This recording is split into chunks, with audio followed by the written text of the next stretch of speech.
No one was bigger, no one was more clutch when it mattered the most. Michael Jordan has produced some of the biggest moments in NBA Finals history. But what do the numbers say? How efficient was he? I went through every single Finals game that went down to the wire and saw every shot that he took, and the results will shock you. But first, let's clarify what the NBA defines as a clutch basket. The league only looks at the final 5 minutes of the fourth quarter or overtime with a score differential of 5 points or less. This is according to how they determine the clutch player of the year, and that is the criteria that we'll be using. Without further ado, let's travel back to the 1991 Finals. It's Game 1 between the Lakers and the Bulls. Let's see how Michael does in the clutch in his very first Finals game. The Lakers are up by 2. He has a mismatch with Byron Scott guarding him. He points to the area of the floor that he wants to go. He makes his move, but then stops. He notices 2 players waiting to contest. The moment AC Green backs off, he shoots over Byron and gets the and one bucket to go down. He showed great patience at such a pivotal moment. Next play, the Bulls clear out for MJ. He sees the blitz coming and he immediately attacks away from the triple coverage. The help defense comes late and he draws the foul. This is an example of how quick he was during this time. The Bulls are up by 2 with 40 seconds remaining and Jordan wants to close it out. He backs up Byron Scott. He shoots over him, but it just rims out. On the other end, Magic Johnson finds Sam Perkins open and he buries a 3-pointer. The Lakers now have the lead. Will he be able to pull off a game winner in his first Finals game? Off the inbounds, Jordan crosses up Perkins and the ball goes in and out. He couldn't be any closer from winning that game. I mean, the ball is right on target and it hits everything but the bottom of the net. For Game 1, he goes 1 for 3 in the clutch. His opportunity for payback is in Game 3. As he enters clutch time, Michael goes hard to the rim and overshoots the layup, but Cliff Livingston was there for the putback.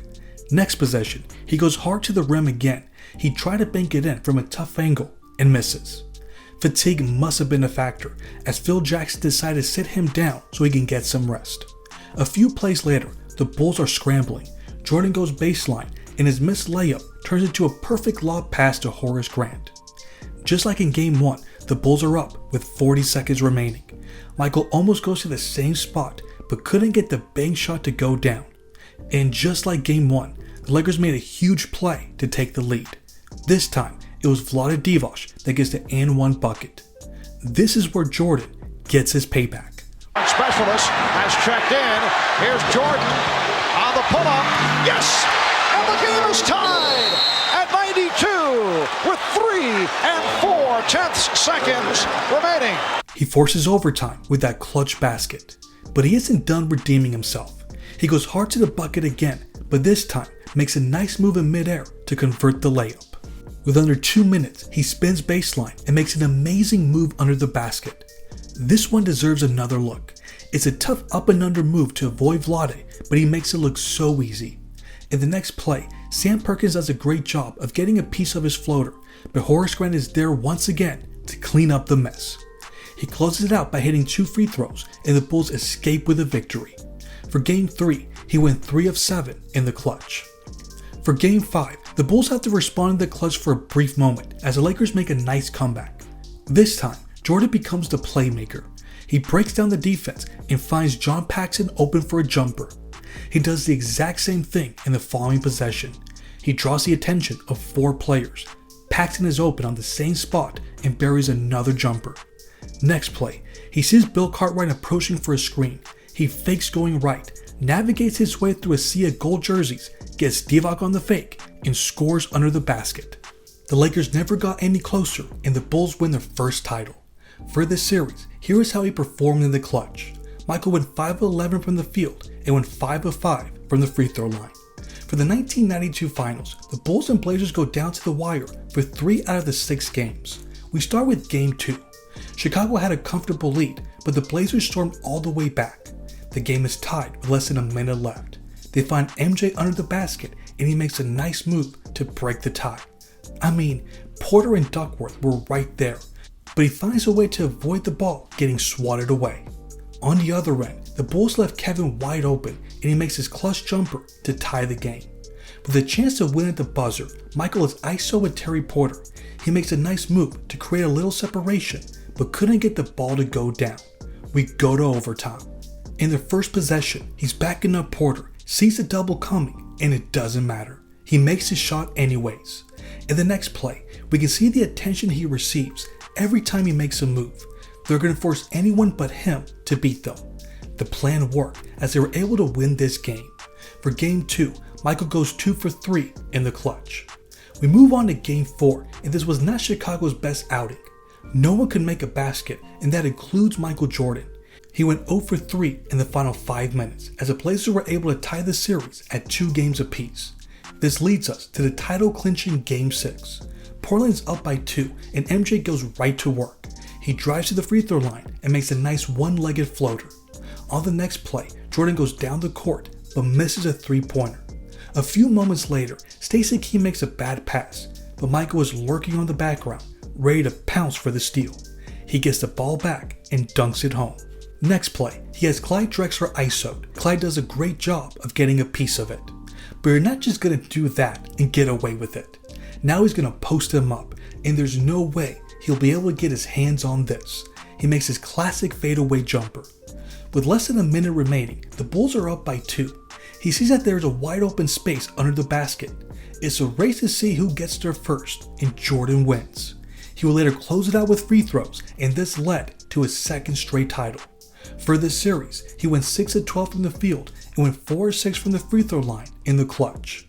Now we move on to the 1993 finals against the Phoenix Suns. Nearly every game of this classic series went down to the wire. For Game 1, Jordan went 2 for 2 from the free throw line. No field goals to report here. For Game 2, we start with a fast break led by BJ Armstrong, and Michael makes an easy and one layup. Next play, he has Dan Marley guarding him, and look at all the space the Bulls give him to operate. He drives hard to the right and pulls up for a smooth fadeaway. For this last one, the Bulls are up by 5, and MJ wants to put the game away, but he overshoots it. That's no problem. Scottie Pippen shuts down any hope for a comeback, and Chicago comes away with a victory. For Game 2, he went 2 of 3 in the clutch. We move on to Game 3, which was a triple overtime thriller. Michael struggled a bit with his shot, as this was his worst shooting game of the series. It wasn't like he was settling for jump shots. He was taking high percentage shots for him, but he just couldn't knock them down. It was truly a team effort to stop him. With that being said, he was able to bank this shot over 2 defenders, and he found other ways to be impactful, like this sweet pass that he made to Horace Grant, who flushes the jam. In the first overtime, he's trying to remain aggressive. He has the matchup that he wants, but he doesn't have the legs. He played 57 total minutes, so fatigue has to be a factor. He knows this, so he drives straight to the basket. But the help defense altered his shot just enough for him to miss. With MJ, the attack never stops. He backs down KJ. He seemed to have lost his footing and gets a clean look that finally went down. He tries it again here. He made a nice fake that freed him from his defender, but Dan Marley provided great help defense and he misses. In double overtime, again, you can tell that he has no legs. He shot over the top of Marley and is short. So this time, he's going to bully Kevin Johnson. He gets as deep of a position as you can get, and he scores under the basket. He just needed to see one fall down. He's going to take KJ on the post. He doesn't like the first look, so let's run it back. He gets the ball, goes straight to his move, and makes a tough fadeaway. But that wasn't enough to close it out. The Suns made some big plays and forced a third overtime. Here, we see him give KJ a nice series of moves to get some open space for a jumper. That will be his last field goal attempt under the criteria. The Suns would pull away with a much needed victory. For Game 3, he went 4 of 12 in the clutch. We move on to Game 4. Jordan has already made up for his play in the previous game and is flirting with a rare 50-point performance in the finals. With less than 5 minutes remaining, he starts by attacking the rim. Tom Chambers and Charles Barkley are not rim protectors. His eyes probably got wide and was able to get the and-one layup to go down. The Suns remain in striking distance and Danny Ainge decides to poke the bear. Probably not a great idea to make him mad when he already has 50 points. After knocking down 2 free throws, we see him go hard to the rim. He misses, but Horace Grant is right there. He then comes off a curl, spins, but there are 3 hands awaiting to contest his fadeaway jumper. The Suns cut it to 2 with 20 seconds remaining, and they give the ball to MJ. Second disparity between the shot clock and the game clock. Jordan, yes, and it counts! He ends the game with 55 points. In the clutch, he went 2 of 4 from the field. We transition to Game 6. With less than 5 minutes, the Bulls are down by 1, and Michael goes right to work with a straightaway shot. He's laser focused, but maybe too focused on this attempt. Then in the next possession, the Suns do a great job of forcing a bad shot as the shot clock expires. But great scorers always have a short memory.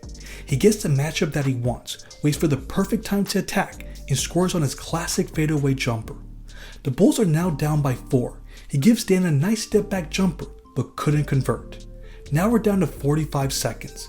MJ gets the rebound and somehow, someway, gets a police escort all the way to the rim. They're now down by 2 points and, well, you know the rest. John Paxson makes his huge three-pointer and wins the title. It was the only point scored by anyone other than number 23 in the fourth quarter. For the series, he went 11 of 25 from the field and 9 of 11 from the free throw line. If we look at his first three-peat, here are the overall clutch numbers. He went 22 of 48 from the field, which is 46%, and he went 18 of 22 from the free throw, which is 82%. Now we move on to the second three-peat run. For the 1996 finals, we truly didn't see any close games. The exception was Game 2, but all Jordan did was go 4 for 4 from the free throw. So we're skipping this and going straight to the 1997 finals against the Utah Jazz. For Game 1, we start with Michael posting up Jeff Hornacek. He sees Malone coming for the double. He spins away from the double team. He sees he's still lurking behind him to contest for a possible fadeaway jumper. Instead, he splits the double team and makes a nice move at the rim. Next play, he's playing the point. He makes some nice moves to draw some attention and finds Luke Longley open for a jumper.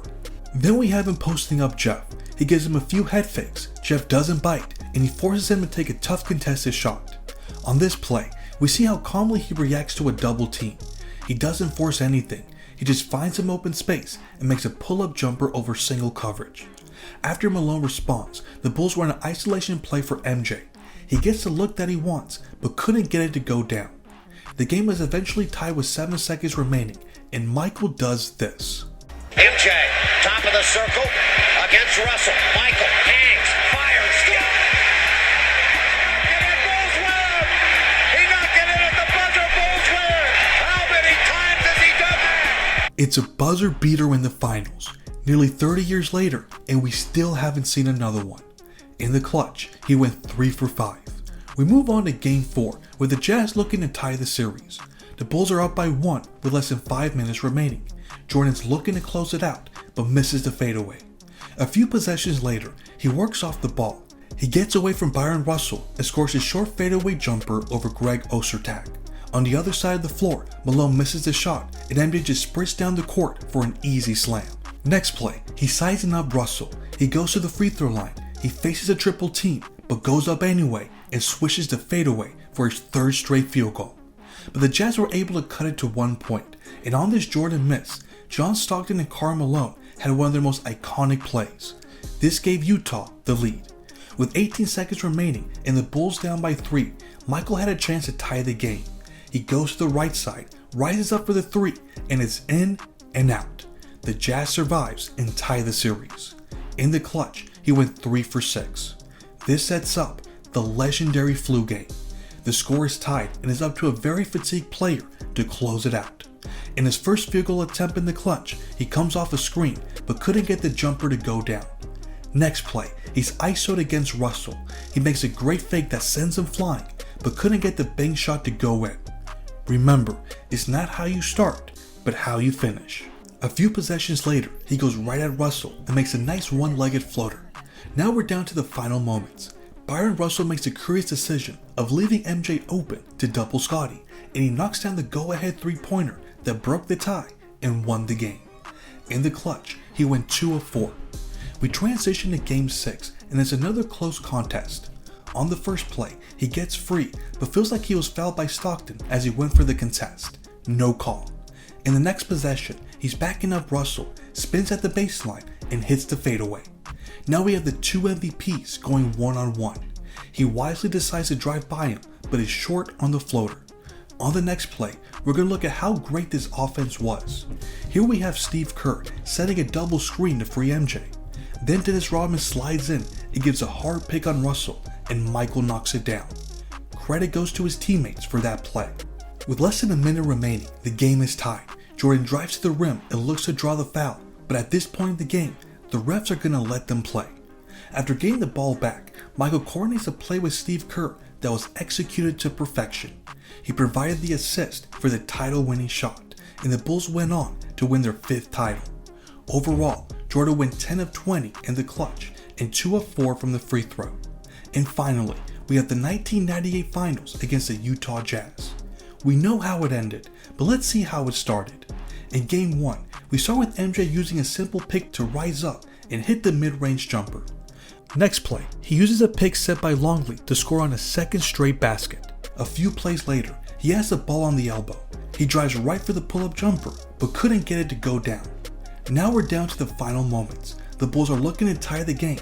After grabbing the rebound, he drives all the way to the baseline, but misses the short shot over Hornacek. After getting the ball back, they put the fate of the game in Luke Longley's hands, and he didn't disappoint. He was able to force overtime. In the extra period, his quick first step gets him by Russell, but Karl Malone got a piece of his layup or dunk attempt.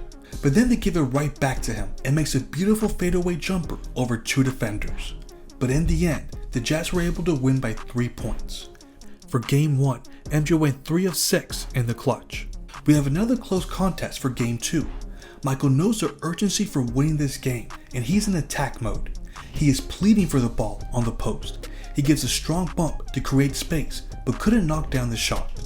After an offensive rebound by Dennis Rodman, he goes right down the middle and finishes with the left hand. Next play, he's giving Russell a few jab steps, then he rises up but can't connect. At this point, the Bulls have to rely so much on Michael for offense.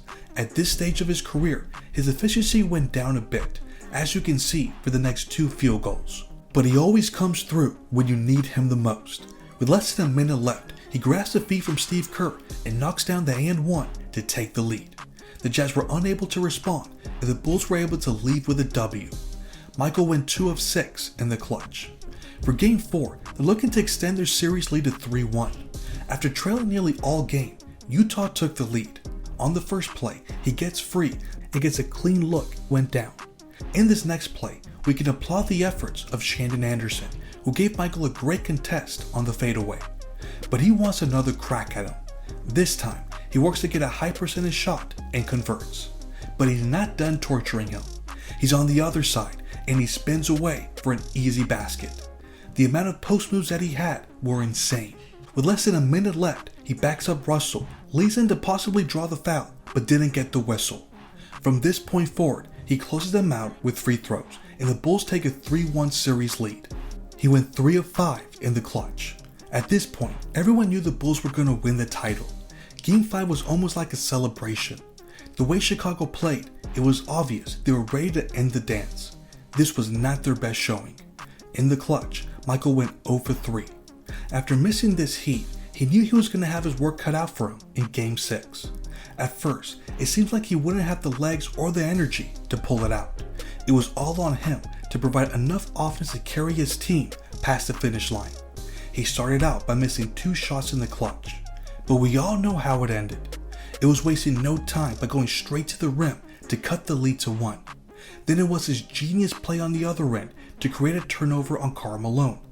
Then it's what many consider as the greatest and most iconic shot in basketball history.